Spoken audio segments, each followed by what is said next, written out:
Buenas tardes a todos. Mi nombre es Inmaculada Juárez. Muchos de vosotros ya me conocen. En este caso, me presento como CEO de Beca Legal. Beca Legal es un despacho de abogados creando una comunidad de profesionales automatizados, digitalizados y con un servicio de calidad. Bien, pues dentro de Beca Legal vamos a empezar una serie de webinars dedicados pues, tanto a particulares, a empresas como a abogados, también dentro del sector, donde vamos a ir retomando y actualizando temas que estén ahora mismo en boca de todos y que tengan probablemente muchas dudas que resolver. En el caso de hoy voy a presentar al abogado Jordi Joan Morros Colet. Es abogado especialista en civil y dentro de civil se ha especializado en el tema tan controvertido del cártel de Córdoba. Este tema, como vais a ver, ha creado muchísima controversia y, sobre todo, ha creado mucha confusión. Entonces, lo que se pretende hoy es que él resuelva las dudas dentro de un punto de vista jurídico y, sobre todo, práctico. Y lo que vamos a hacer es poner a vuestra disposición tanto un mail de contacto como una página web donde podréis incluir vuestros datos después y podremos atenderos de manera personal. No obstante, no olvidéis que tenéis un chat al cual podéis acceder a lo largo de todo el webinar y Jordi podrá ir solucionando las dudas conforme se vayan planteando. Así que, sin más, doy paso a Jordi Joan.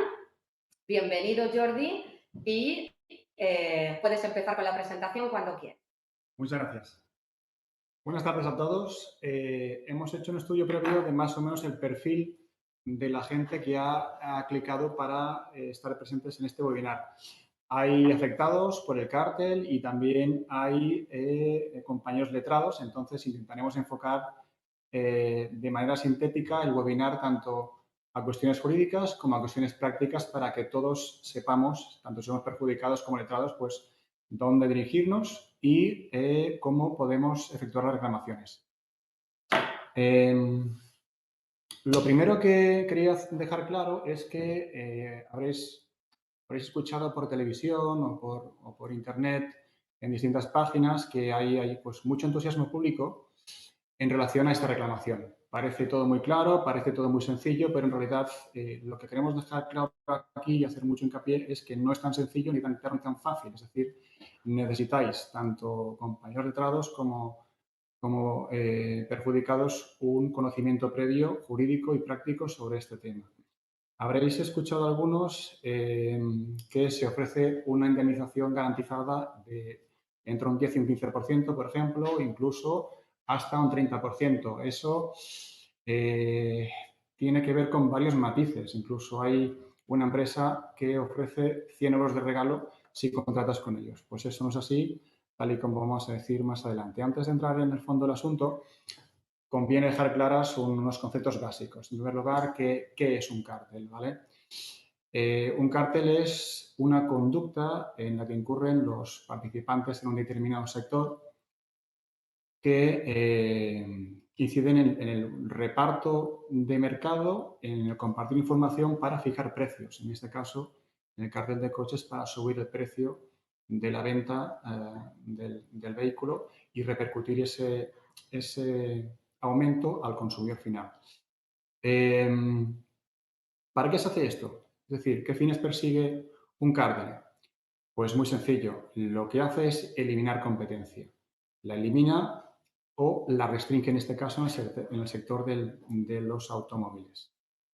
En este supuesto, en el cártel de coches, ha habido una vulneración de la competencia por parte de marcas y fabricantes del sector y como vulneración hay que tener claro dos conceptos. Entre otros supuestos, la Ley de Defensa de la Competencia actual establece dos casos donde se infringe el derecho a la competencia. El primer caso es por colusión y el segundo caso es por exclusión. El primer caso, que es el que ha correspondido al cártel de coches, es cuando diferentes fabricantes se ponen de acuerdo para restringir la competencia con una subida de precios. Y en el segundo caso, la exclusión es cuando un solo participante en el sector o unos pocos pues inciden en los otros para que tengan menos acceso al mercado y reducen su oferta del producto. En este caso, como hemos dicho, en el cártel de coches el concepto es el de colusión porque todas las fabricantes que han sido condenados, en este caso un 95%, se han puesto de acuerdo para perjudicar la competencia y subir el precio. En este caso, el organismo que se ha encargado de sancionar esta conducta ha sido la Comisión Nacional de Mercados y la Competencia.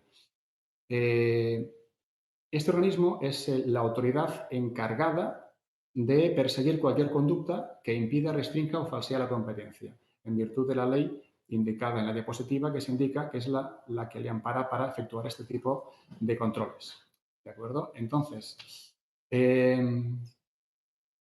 cuando se habla de la sanción que ha impuesto la Comisión Nacional de Mercados y la Competencia, se habla solamente del cártel de coches, pero es que en realidad hay dos cárteles que han acaecido a raíz de la investigación y estas resoluciones. Aquí os reseñamos ambas dos. La primera, si os fijáis, afecta al cártel de concesionarios, no de coches. Es decir, que afecta al mercado minorista y es en base a la resolución de la Comisión de 28 de mayo de 2015. Este cártel afecta a la competencia inframarca, es decir, el fabricante vende al concesionario y el concesionario, entre todos los concesionarios, pactan unas políticas que van contra la competencia. Por eso, en este caso, el afectado es el que compra el coche, por supuesto, pero quien hace esta política ante la competencia es el concesionario. La segunda resolución, que es la que conocemos todos y que está en boca de todos, es el cártel de coches, en base a la resolución de 23 de julio de 2015. En este caso afecta al mercado mayorista de venta y postventa. Y aquí hay dos tipos de afectados. En primer lugar, los concesionarios, porque si el aumento de precio lo aplica la marca y luego cede el coche al concesionario, el concesionario ya recibe este coche con el aumento de precio. Y por lo tanto, si lo vende al consumidor, en este caso el consumidor es afectado, pero de forma indirecta. Tener claro, compañeros letrados, que a la hora de plantear la reclamación judicial es indispensable como requisito de procedibilidad indicar la conducta reclamada, y en este caso el daño a reclamar, si se incardina en el primer supuesto del cártel de concesionarios o en el segundo o en ambos dos. Porque aquí o bien se compra el coche directamente a la marca y repercute el perjuicio al consumidor, o se compra el coche directamente de concesionario y tienes que ver si la marca ha repercutido el exceso al concesionario y si el concesionario te lo ha vendido a ti. Por eso es muy importante que sepamos diferenciar en qué supuesto nos encontramos y, si estamos en los dos, qué cuantía reclamamos en cada uno de los cárteles. En relación al cártel de coches, si veis la nota de prensa última que ha publicado la Comisión Nacional, es el texto que hemos traducido aquí. Concretamente son 171 millones de euros la condena del importe indemnizado a los perjudicados. En total han sido 21 empresas las sancionadas y 2 fabricantes y distribuidoras. ¿Qué dice la Comisión Nacional? Pues dice, en primer lugar, que la información que se han intercambiado todos los fabricantes es información sensible y estratégica, concretamente en las áreas de gestión empresarial, postventa y marketing. Y hay que destacar que las empresas SEAT y SEAT SA no han sido sancionadas. ¿Por qué? Pues porque han sido, a modo para que me entendáis todos, los chivatos de la clase. Fueron los que pusieron en conocimiento de la Comisión Nacional la presunta irregularidad de las prácticas por parte de algunos fabricantes, y eso dio pie a que la Comisión Nacional abriera el expediente administrativo, empezara a investigar y, evidentemente, pues con el tiempo corroborara que se han producido esas prácticas irregulares, ¿vale? Pero, insisto, no han sido sancionadas SEAT y SEAT SA. Eso no quiere decir que no vengan obligadas a indemnizar el perjuicio causado a los compradores. En definitiva, la Comisión Nacional lo que concluye es que estas prácticas han consistido en disminuir incentivos para competir y han afectado restrictivamente a la competencia, concretamente aplicando menores descuentos. Aquí comúnmente está en boca de todos que han subido los precios. No es cierto, no han subido los precios. Lo que han hecho ha sido aplicar menos descuentos y políticas comerciales menos agresivas. Por lo tanto, ha constatado que de manera indirecta estas políticas pueden haber afectado al precio final que se repercute al consumidor. Y lo que realmente penaliza es la potencialidad de haber afectado al precio final, porque en este caso no ha incidido en si ha afectado o no. Simplemente sanciona porque es potencialmente puede afectar este precio. Esto, en el caso del cártel de camiones, que a diferencia del de coches afectó a nivel europeo, sí que constató expresamente que la política de precios afectó al precio final, pero en este caso ya decimos que no. En conclusión, la Comisión Nacional no establece con claridad cómo ha afectado esa práctica a los precios, pero sí que establece que se puede reclamar.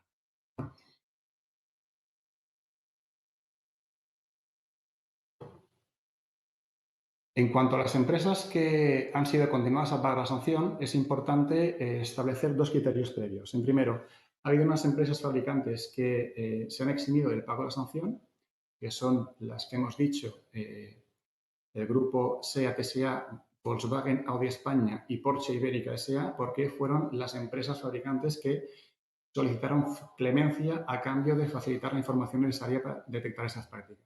Por lo tanto, SEAT S.A., Volkswagen Audi España S.A. y Porsche Ibérica S.A. no han sido sancionadas por la Comisión Nacional. Es decir, no van a pagar ninguna sanción al Estado, pero sí quedarían obligadas a pagar la sanción al perjudicado. Esto, en este caso, pasa lo mismo en el cártel de camiones, como hemos dicho, que afectó a toda Europa y fue la marca DAF de camiones la que, en este caso, informó a la Comisión Nacional y, en este caso, por esta información se le aplicó la clemencia. En segundo lugar, la Comisión acordó el archivo de las actuaciones relativas a Peugeot, Citroën Automóviles España S.A., Renault España S.A. y Orio Spain. ¿Qué quiere decir eso?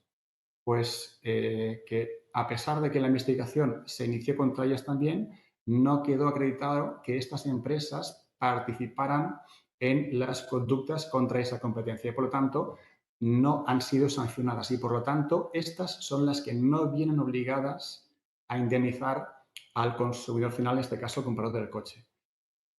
Muy importante cuando, compañeros letrados, cuando recibáis un tipo de consulta sobre si es viable o no esta reclamación, es muy importante pedirles la ficha técnica del vehículo porque es ahí donde viene indicado el fabricante. Concretamente, en el último apartado pone fabricado por. Entonces, si ahí viene indicada una de las empresas que hemos dicho sobre la cual se archiva la actuación, no procede esa reclamación. Y por el contrario, si es contra SEAT, Volkswagen o Porsche, sí que procede porque no han sido sancionadas, pero sí vienen obligadas a indemnizar al perjudicado. Entonces, en tercer lugar, perdón, una atrás, por favor. A la derecha tenéis el listado de las empresas que sí han sido condenadas a pagar la sanción y, por lo tanto, vienen obligadas a indemnizar al perjudicado. Son 20 empresas, vienen todas detalladas y a estas 20 recordad que tenéis que añadir también las que han sido las solicitantes de clemencia. Una cosa que debéis tener muy clara, compañeros letrados y consumidores, es lo que hemos dicho ahora mismo. Es decir, una cosa es la sanción, otra cosa es el perjuicio. El hecho de que la Comisión Nacional haya sancionado a 20 empresas no quiere decir que el perjuicio tenga que indemnizarse. Es decir, yo como perjudicado tengo derecho a que me indemnicen con independencia de que la empresa haya sido sancionada o no. En este caso hemos dicho que han sido 3 las empresas que han solicitado clemencia y, por lo tanto, son, repito, SEAT S.A., Volkswagen Audi España y Porsche Ibérica S.A. Estas no han sido sancionadas, pero sí que vienen obligadas a indemnizar el perjuicio. Por lo tanto, como perjudicados, los clientes, los compradores, tener presente que son 23 empresas las que vienen obligadas a indemnizaros. Y para eso tenéis que mirar siempre la ficha técnica del vehículo donde se indica cuál es esa empresa. La pregunta que nos hacemos todos, ¿quién puede reclamar? Si soy propietario, si he comprado el vehículo de segunda mano, pues bien, en primer lugar, el propietario primero es el que puede reclamar. ¿Por qué? Porque es el que sufre de manera directa este incremento de precio en la factura que se le pasa para el pago, ¿no?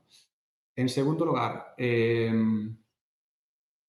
siempre que hayas comprado un coche de segunda mano, también puedes reclamar, pero aquí a nivel de prueba es necesario justificar que el sobreprecio que pagó el primer propietario derivado del fabricante te lo aplica en el precio que tú lo compras como segunda mano. Esto es una cuestión jurídica que a nivel de prueba la veo bastante difícil de probar. Por lo tanto, ojo en este aspecto. En tercer lugar, tenemos que también pueden reclamar los coches, el daño, los legales herederos del adquirente del vehículo. Si el fallecido fue el primer adquirente del vehículo y lo heredas, pues puedes, como legal heredero, puedes reclamarlo y para ello va a ser preciso justificar tu condición de heredero mediante la declaración de herederos y la correspondiente aceptación de herencia. Luego, en cuarto lugar, es curioso, pero también si compraste el coche por leasing o renting, también puedes, pero ojo, no desde el inicio, sino en el momento en que hayas pagado todo el coche y optes por quedártelo, ¿vale? Un dato importante es que a la hora de reclamar el leasing o renting no puedes reclamar los gastos de financiación a no ser que la financiación haya sido propia del fabricante. En este caso sí, porque si no, no puedes incluirlo en la reclamación. Y si lo incluyes y no te dan la razón, evidentemente incurres en un riesgo de costas porque no te van a dar la razón al 100%. Para saber si nuestro vehículo está afectado, pues en relación al cártel de coches, que es la resolución de 23 de julio, tenemos que cumplir estos dos requisitos, ¿vale? En primer lugar, que el coche esté comprado entre el mes de febrero de 2006 y agosto de 2013. Aquí hay un baile de fechas, es decir, la pregunta que nos tenemos que hacer todos es ¿qué fecha tomamos como valor de referencia? ¿La fecha de compra? ¿La fecha de matriculación? O en el caso de los renting o leasing, la fecha de adquisición como propietario. Entonces, aquí como todavía no hay sentencias que establecen este parámetro, entiendo que lo más oportuno es de momento coger la que más nos convenga, es decir, la que está incluida dentro de estos dos periodos. Y en segundo lugar, tiene que ser fabricado, evidentemente, por las 20 empresas sancionadas que hemos puesto en la diapositiva anterior o por alguna de las tres que solicitaron clemencia. Y a dato de anécdota, se calcula que unos 10 millones de personas compraron un coche entre el 2006 y 2013, es decir, que se prevé una avalancha considerable, al menos de reclamaciones, hasta el momento. ¿Contra quién podemos reclamar? ¿Contra quién debemos dirigir la demanda? En primer lugar, como hemos dicho, contra la empresa participante en el cártel de coches, en este caso de concesionarios. ¿Dónde viene reseñada esta empresa? Pues muy fácil. Viene reseñada, en primer lugar, en la ficha técnica de cada vehículo. Al final, donde pone fabricado por y la fecha de fabricación. En segundo lugar, tenemos también la factura de compra. Ahí también tiene que salir el fabricante. Contrato de compra-venta, por supuesto. Y luego tenemos también el justificante de pago al que dirigimos. Pues el destinatario también consta como fabricante o concesionario en este caso. Y en segundo lugar, para fabricantes europeos que tengan las empresas filiales en España, también cualquier filial en España tiene entidad, personalidad jurídica propia y podemos dirigir la demanda contra ellos. Esto IMASA controla mucho derecho internacional privado, entonces os dejo aquí la sentencia de referencia para fundamentar la legitimación pasiva. Muy importante, para los compañeros letrados que quieran plantear la demanda, tener claros estos puntos, porque sin estos puntos entiendo que la demanda puede ser inadmitida o incluso arriesgarnos a una cuenta en costas por no haber justificado plenamente los puntos que aquí se indican. En primer lugar, ¿qué tenemos que probar? ¿Qué conducta es la denunciada? Hemos dicho que la Comisión Nacional en su nota de prensa sancionaba sancionaba esas prácticas en el sector, pero las enfocan en tres áreas distintas: gestión empresarial, postventa o marketing. Entonces es necesario seleccionar de estas tres áreas cuál es la que afecta en este caso, nuestro cliente. En segundo lugar, indicar si la conducta se incardina dentro del cártel de coches o dentro del cártel de concesionarios, es decir, si afecta al sector inframarca o al sector de compraventa al mayor, ¿vale? En tercer lugar, debemos dirigir la demanda contra el titular del daño, ojo, o fabricante o concesionario. La pregunta del millón. Pues es muy difícil determinar porque en el caso de que el fabricante haya vendido el coche al concesionario y nosotros lo compramos al concesionario, tendremos que demostrar que el sobreexceso de precio el fabricante lo pasa al concesionario y luego que el concesionario nos lo repercute a nosotros. Por eso es importante una buena prueba pericial, en este caso, si la hubiere o si fuera posible, que ya veremos más adelante si es posible o no, que un perito pues tenga este nivel de detalle o tenga capacidad de conocimiento para hacer este tipo de informes. En cuarto lugar, lo que hemos comentado, a la hora de elegir la fecha de compra, la fecha tenemos que elegir la fecha de compra o matriculación en función de si está incluida o no dentro del periodo que hemos dicho, febrero 2006 o agosto 2013. En el caso de que hayamos comprado un vehículo con leasing o renting, pues evidentemente hace falta el contrato de leasing y si no es por leasing o renting, sino por compra normal, pues el factura de compra, el contrato de compra y el justificante de transferencia bancaria. Esto para justificar el traspaso de dinero y, por lo tanto, la base para el cálculo para la indemnización solicitada. La ficha técnica es indispensable también porque, como os he dicho, figura el fabricante ahí y el permiso de circulación también. Luego, en cuanto a posibles acciones colectivas, las acciones que están haciendo algunas organizaciones de consumidores dicen, bueno, si vamos con nosotros no hay costas porque somos consumidores. Yo las desaconsejo porque al ser una única demanda con muchos reclamantes, eso dificulta el proceso y alarga mucho el proceso. Incluso en caso de que haya sentencia favorable, a la hora de ejecutar esa sentencia contra la marca, contra el concesionario, es muy difícil de hacer porque es muy laborioso y son muchas ejecuciones distintas con un solo juzgado, ¿vale? Muy importante también determinar la relación de causalidad entre la conducta anticompetitiva y el daño que sufrimos. Aquí, compañeros letrados, la carga de la prueba, todos sabemos que en el artículo 217 de la LEC nos compete a nosotros decir lo que reclamamos, pero aquí hay una materia especial que es competencia y nos beneficia más el artículo 76 de la Ley de Defensa de la Competencia, que establece, en el mismo sentido que la LEC, que la carga me corresponde a mí como perjudicado, pero dice que, excepto en el casos de cártel, cuya existencia se presume, pero no su cuantía. Es decir, se presume la práctica anticompetitiva, pero no la cuantía. Es decir, tendré que yo justificar solo la cuantía, no la práctica anticompetitiva. Pero eso no quiere decir que tengamos que indicar al juez, pues, en qué área, de las tres áreas, en qué ha consistido esa práctica anticompetitiva. En cuanto a la prueba pericial, hemos dicho que es necesario pues, cuantificar el daño, pero lo cierto es que a fecha de hoy no hay ningún perito en España que pueda cuantificar este daño, porque no hay ningún valor de referencia. Por ejemplo, en el tema del cártel de camiones a nivel europeo, fue el gobierno el que estableció un criterio de un 5%, a grosso modo, para que tengamos un valor de referencia. Y con este 5%, si demandamos y accionamos, nos aseguramos de que tenemos condena en costas porque va a ser el 5% que te va a dar el juzgado, porque viene tasado. En este caso, no tenemos ninguna indicación. Ni el gobierno ni la comisión han tasado el perjuicio. Por lo tanto, ningún perito tiene ninguna arma, ninguna regla para costear el daño. Y si así se hace y algún aventurado presenta la demanda, es posible que si reclama, por ejemplo, 10 y le dan 8, pues que haya condena en costas y cada uno tiene que pagarse sus gastos, teniendo en cuenta de que si has incrementado el gasto, tu propio gasto, además de abogado y procurador con un perito, pues evidentemente tendrás que ver si te compensa no reclamar, porque un perito normalmente ronda los 1.000 euros el peritaje, entonces habrá que ver si son 1.000 de perito más abogado y más procurador, habrá que ver si lo que te compensa reclamar procede o no. Y muy importante también tener en cuenta el efecto de la prescripción. La prescripción es el plazo que tenemos nosotros como perjudicados a la hora de reclamar y desde cuándo.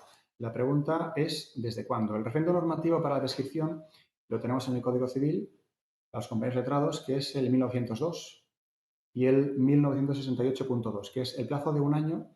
¿Desde cuándo? Pues bien, yo entiendo que es desde las denegaciones de los recursos al Tribunal Supremo de cada marca. Estas denegaciones han ido sucediendo a lo largo de la segunda mitad del año 2021. Para más información, si queréis, preguntar una marca en concreto, pues lo podéis hacer a través de la web y os lo diremos. Pero empiezan a vencer el año a partir del mes de mayo o junio de este año.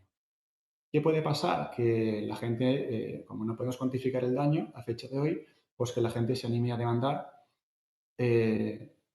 a partir de cuándo se puede cuantificar el daño. Pero en este caso las marcas pueden acogerse a la fecha del último recurso estimado y decir que no se ha prescrito la acción. Y el último punto muy importante es fijar el importe que se reclama. Eso, como hemos dicho, requiere un peritaje, pero si lo peritamos incurrimos en gastos. Entonces, estamos y no sabemos por dónde ir. Entonces, el artículo 76 de la Ley de Defensa de la Competencia establece que cuando resulte prácticamente imposible cuantificar el daño, los tribunales estarán facultados para cuantificarlo. Entonces, yo pienso como letrado, si el tribunal me lo cuantifica, pues yo pongo la demanda, doy una cuantía pues, indeterminada y cuando el tribunal me lo cuantifique, pues no incurriré en gastos. Pero es que estamos en que el tribunal tampoco tiene conocimientos técnicos para cuantificar esos daños, porque son conocimientos económicos. Entonces, estamos en las mismas a fecha de hoy, no hay nadie que pueda cuantificar eso. Y si algún juez lo hace, pues evidentemente todos los letrados utilizaremos esa sentencia para demandar nosotros con nuestros clientes.